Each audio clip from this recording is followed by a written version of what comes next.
ప్రియమైన స్నేహితులారా, మన జీవితం అనేది వెలుగు వెంబడి నడిచే ప్రయాణం లాంటిది. కానీ ఒక్కోసారి మనం వెలుగుని కాక మనకు మనమే గమ్యాన్ని నిర్ణయించుకుని చీకటిలో నడుస్తూ ఉంటాం. ఈరోజు మనం తెలుసుకోబోయేది యేసు మన దగ్గర నుంచి కోరుకుంటున్న మార్పు. Jessie moral stories.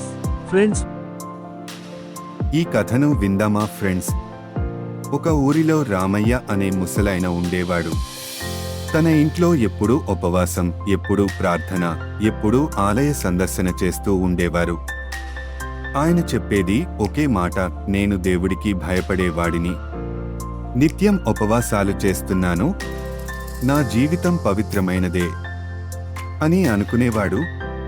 కాని ఆయన మనసులో అహంభావం, గర్వం, ఇతరులను చిన్నచూపు చూసే ధోరణితో నిండిపోయింది. ఏ దరిద్రుడినైనా తక్కువగా చూసేవాడు, ఏ తప్పు చేసినవానినైనా తిరస్కరించేవాడు. వాళ్ళు మారాలి, వాళ్ళు చేసేది తప్పు అనేవాడు.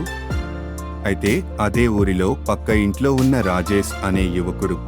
ఆయన పెద్దగా ఉపవాసాలు చేయడు, గుడిలో ప్రతిరోజు కనిపించడు. కానీ పక్కవాడికి తిండి లేకపోతే పెట్టేవాడు, చిన్న పిల్లల చదువుకు దోహదపడేవాడు, తప్పు చేసిన వాళ్లను తిట్టకుండా ప్రేమగా మార్పుకు పిలిచేవాడు.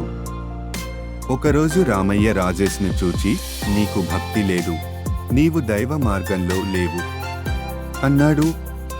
అందుకు రాజేష్ చెప్పాడు, తాతయ్య, దేవుడు మనం కనిపించేలా ఏం చేస్తున్నామో కంటే మన హృదయాన్ని చూస్తాడు కదా అన్నాడు. మనము కూడా కొంతవరకు రామయ్యలాగానే ఉంటున్నామేమో.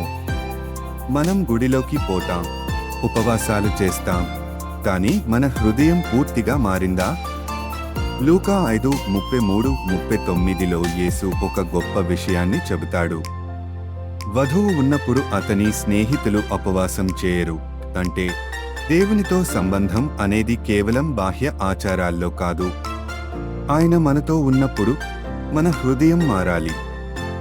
యేసు ఇంకా చెబుతాడు, పాత దుస్తుల్లో కొత్త దుస్తుల అతుకు వేరు వేసిన ఎడల ఆ దుస్తులు చిరిగిపోతాయి. అలాగే పాత ద్రాక్ష తిత్తులలో కొత్త ద్రాక్షారసం పోయరు.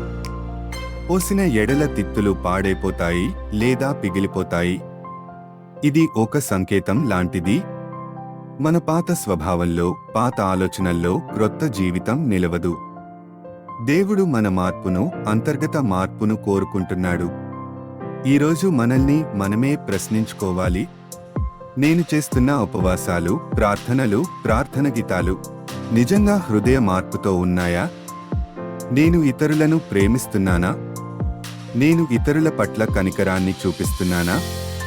మన మార్పు కనిపించాల్సింది మన మాటల్లో కాదు, మన జీవన విధానంలో. మనము బాహ్యంగా కాక అంతర్గతంగా మార్చుకోగలిగితే అది క్రీస్తులో నిజమైన జీవితం. ప్రియమైన వారు, స్నేహితులారా, మన దేవుడు బాహ్య ఆచారాల కోసం కాదు, మన హృదయాన్ని మారుస్తూ మన జీవితాన్ని క్రొత్తదిగా చేయడానికే వచ్చాడు.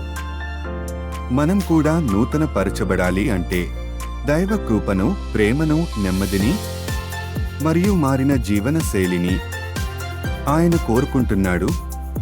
ఈరోజు మన జీవితాన్ని పునఃపరిశీలించుకుందాం. పాత జీవితాన్ని విడిచిపెడదాం. కొత్త హృదయంతో, కొత్త ప్రేమతో ముందుకు సాగుదాం. అప్పుడు మాత్రమే మనం క్రీస్తులో మనం నూతన సృష్టి అవుతాము. ఈ కథ ఆత్మీయంగా నీ హృదయాన్ని తాకిందా? లైక్ చేయండి, షేర్ చేయండి. మరిన్ని ఆత్మీయ కథల కోసం సబ్స్క్రైబ్ చేసి బెల్ బటన్ నొక్కండి. Thank you for watching.